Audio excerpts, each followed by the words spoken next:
Hi, this is Professor Pinball showing off an incredible mod designed by Mountain Dew Dude on Pinside with the common name of Derek. So I had no idea what Derek was sending over to me, and earlier today this arrived in the mail. And what this is a back panel for a wide body Williams Bally's game from the mid-90s, WBC game.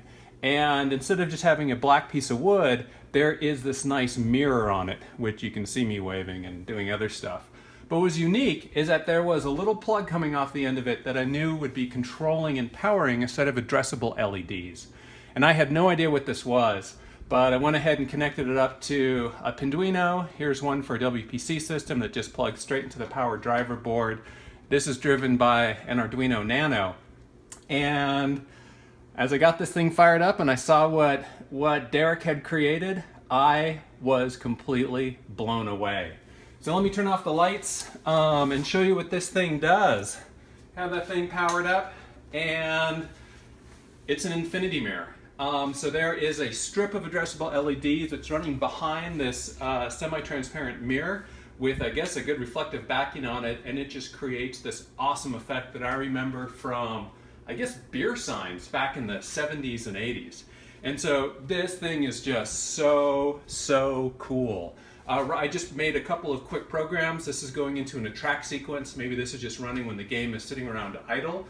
Just shows off a couple of the effects of what this thing does. So since they're addressable LEDs, we can just control every one of them individually from position and color. So this is just showing a nice sequence of doing a run, of doing a fade from white to blue, then blue to white, fading in and out.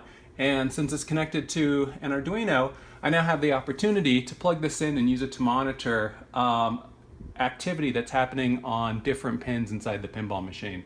So I can take a look at this and use it to monitor the flashers or the coils or the motors.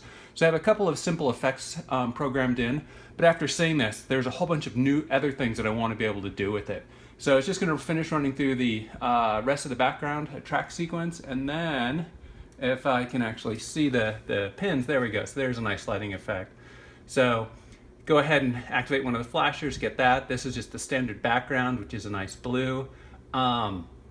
Maybe if I'm in the pop bumpers, I'll get a nice flash of red.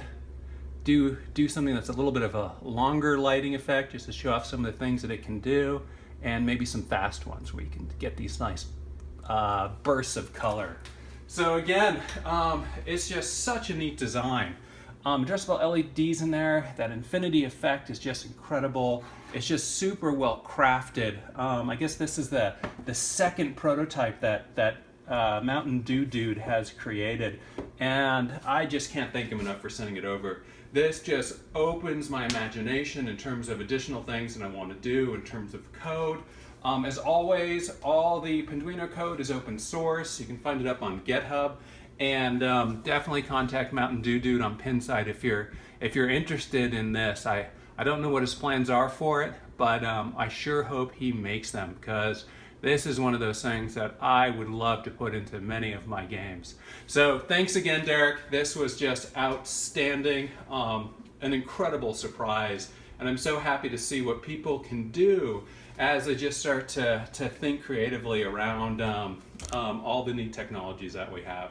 So thanks, everyone.